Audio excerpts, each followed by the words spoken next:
नमस्ते investors. This is prime from आलसी trader. आज हम देख रहे हैं HDFC life insurance company limited के डेक 2025 क्वार्टरली रिजल्ट्स।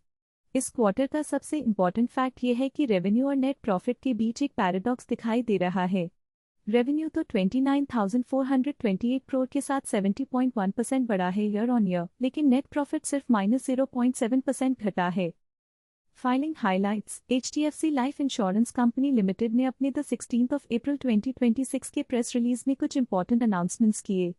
कंपनी ने फाइनल डिविडेंड ₹2.10 पर इक्विटी शेयर के साथ रेकमेंड किया है फाइनेंशियल ईयर 2025-26 के लिए, जो शेयर होल्डर्स के अप्रूवल के बाद दिया जाएगा। 26th annual general meeting AGM 16 जुलाई 2026 को होगी वीडियो कॉन्फ्रेंसिंग के थ्रू। मिस्टर नीरज शाह को executive director and chief financial officer के पोस्ट पे 5 साल के लिए अपॉइंट किया गया है। कंपनी ने HDFC बैंक लिमिटेड को 1,45,23,906 इक्विटी शेयर ₹688.52 पर शेयर के दाम पे इशू करने का प्रपोजल रखा है, जो शेयर होल्डर्स के अप्रूवल के बाद होगा। अब आते हैं नंबर्स के पीछे की कहानी पर। इस क्वार्टर में रेवेन्यू 29,428 करोड़ तक पहुंच गया, जो कि 42.5% बढ़ा है क्वार्टर ऑन क्वार्टर और 70.1% बढ़ा है year on year.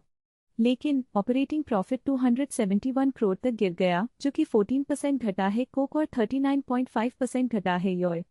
Operating margin भी 1% तक कॉन्ट्रैक्ट हुआ है, जो कि 1 PP घटा है कोक और 2 PP घटा है ईयर।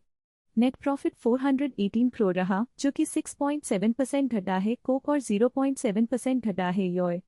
नेट मार्जिन भी 1.4% तक कॉन्ट्रैक्ट हुआ है, जो कि 0.8 PP घटा है कोक और 1.0 PP घटा है ईयर। EPS ₹1.94 रहा, जो कि 6.7% घटा है कोक और 1% घटा है ईयर। मार्जिन ट्रजेक्टरी देखने से पता चलता है कि ऑपरेटिंग मार्जिन डेक 2024 में 3% से स्टार्ट होता है, मार्च 2025 में 2% होता है, जून 2025 में 1% होता है, सितंबर 2025 में 2% होता है और डेक 2025 में 1% तक कॉन्ट्रैक्ट होता है। ये दिखाता है कि कंपनी कॉस्ट प्रेशर या प्राइसिंग वीकनेस का सामना कर रही है। अब देखते हैं कि ये रिजल्ट स्टॉक के लिए क्या मतलब रखते हैं। स्टॉक का करंट मार्केट प्राइस ₹631.50 है और P रेशियो 72.1 है। रेवेन्यू का स्ट्रॉन्ग ग्रोथ और नेट प्रॉफिट में थोड़ा सा डिक्लाइन के बाद इन्वेस्टर्स को ये देखना होगा कि कंपनी आगे कैसे परफॉर्म करती है। मार्जिन्स का कॉन्ट्रैक्ट होना एक कंसर्न है, लेकिन स्ट्रॉन्ग रेवेन्यू ग्रोथ एक पॉजिटिव साइन है। डेटा बोलता है, हम सुनते हैं। आलसी रहें, स्मार्ट रहें।